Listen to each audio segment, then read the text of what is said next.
In one story or another, I have worked to find the truth and the lie of the California myth. What is not mythical about its desert, its Sierra, its farms, its redwood forest, its Hollywood, its Silicon Valley, its Golden Gate, its prisons, its ghettos of Little Tokyo, Seoul, Managua, Michoacan, San Salvador, Yerevan, Saigon, Beijing, Addis Ababa, Tehran, and Tel Aviv?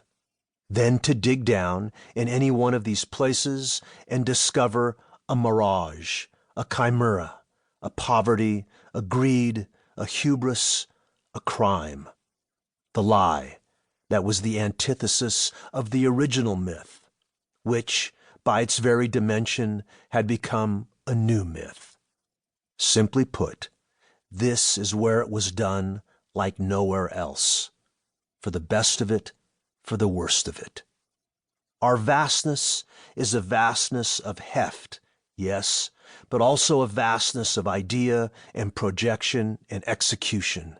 And our myth, at least the best part of it, continues to act as a powerful lure to a new generation of seekers who come, as my grandfather had come, to change the future. So how to capture such a place? I'd been covering California long enough to know that each region, by virtue of its geography and psychology and history, gives rise to its own drama. I began where I always begin, with the great Central Valley, my home turf, and then worked outward to the extremes. This book is not a memoir, though the eye does pop up here and there, and sometimes everywhere. Neither is it told in the voice of an essayist, though I admit to occasional lapses of jaundiced eye. And while it may be considered a collection of individual stories, I've intended them as a kind of integrated journey.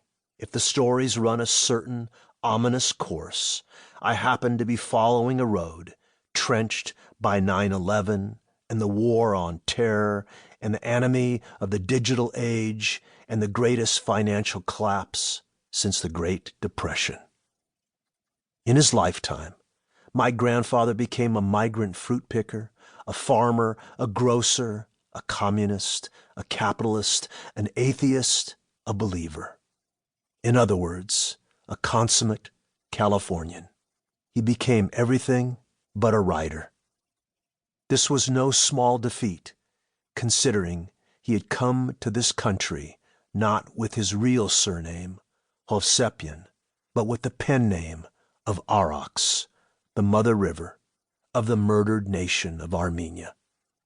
The uncle who had lured him to America waited a few days and then put my grandfather on another road, down the long, hot valley to the town of Weed Patch.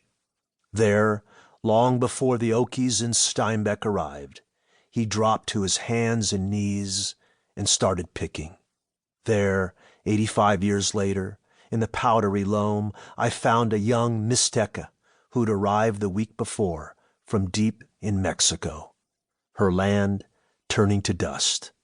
She had been smuggled in the back of a Suburban and was using her wages from the bell pepper fields to pay off a $1,900 debt to the Coyote, a trafficker of humanity.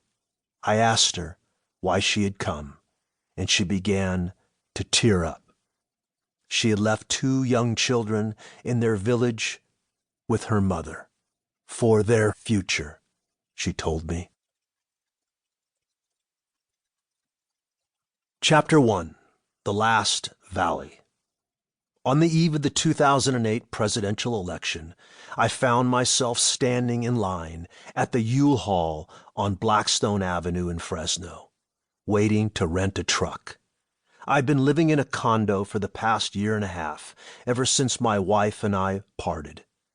Now, thanks to the fire sale prices of the nation's foreclosure mess, I was moving into a new house not far from my old house. The line at the U-Haul was long, but the 2 clerks manning the 4-clerk counter worked quickly.